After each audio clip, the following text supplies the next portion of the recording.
A natureza desperta na primavera. As flores, com suas múltiplas cores e tonalidades, são a cara da estação mais bela do ano. O problema é que algumas pessoas sofrem de alergia ao pólen. A gente tem principalmente um grupo que tem uma doença que se chama polinose. Então, a polinose ela é justamente isso, ela é uma alergia ao pólen. E como que esses pacientes manifestam a doença deles? Então, eles passam o ano inteiro bem, não tem nada. Chega essa época de primavera, eles já sabem que vão ficar ruins. É todo ano do mesmo jeito, né? Então, eles têm os sintomas muito característicos que a gente fala que é de rinoconjuntivite. Ou seja, eles têm muitos sintomas oculares, sintomas nasais, como se fosse uma conjuntivite alérgica, os sintomas de rinite mesmo. E eles ficam durante quase todo o período da primavera tendo esses sintomas e aí quando acaba a primavera volta ao normal.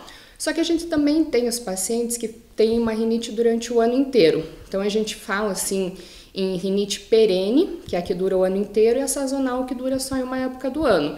Então, esses pacientes, eles têm alergia, os que têm alergia perene, né, eles têm alergia a outros motivos. Então, ao ácaro, ao fungo, pelo de animais, que são as alergias mais comuns. E aí, na época da primavera, eles podem piorar se eles tiverem alergia ao pólen também. Esse é o caso da Rubiele. Ela tem rinite o ano todo, mas sente que os sintomas pioram nessa época do ano. Eu espirro bastante, dá muita coceira no nariz, coceira na garganta, irrita o olho, é esse tipo de coisa. Assim. O principal é eu espirrar muito e a coriza, né? Porque incomoda bastante. O cultivo do azevém, um tipo de gramínea utilizada na alimentação animal, tem ligação com a maior incidência da alergia na região sul. Então, o azevém é o que mais sensibiliza, digamos assim, o que mais causa alergia nas pessoas e que é muito característico da região sul do Brasil. Então, por isso que a gente tem muito mais pacientes aqui com esses sintomas do que nas outras regiões do Brasil. O tratamento dos sintomas é feito com medicamentos. O médico me passou alguns antialérgicos, aí eu estava utilizando, daí por utilizar por muito tempo acabou não fazendo mais efeito e ele trocou o antialérgico, mas é basicamente o que eu utilizo.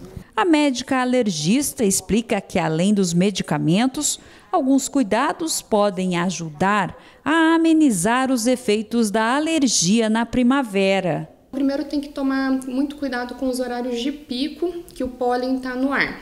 Então, por exemplo, o período da manhã, entre 5 e 10 horas da manhã, é quando você tem mais pólen no ar. Então tem que evitar atividades ao ar livre nesses horários, evitar deixar a casa aberta nesses horários ou durante o dia, porque o pólen vai entrar e vai ficar mais em contato com o paciente, então deixar para abrir a casa no período da noite, para ventilar, para arejar. Evitar deixar roupa exposta no varal, porque o pólen acaba indo nas roupas e depois o paciente usa e fica em contato direto com aquele pólen que é o que causa alergia. Como tem muito sintoma de conjuntivite também, o uso de óculos escuro, de óculo protetor, vai evitar com que o pólen entre em contato direto com o olho, com a mucosa do olho. Mas o mais importante é mesmo a questão do tratamento e de identificar, né, a gente tem alguns exames, alguns testes diagnósticos para ver se o paciente é realmente alérgico a esse pólen ou não.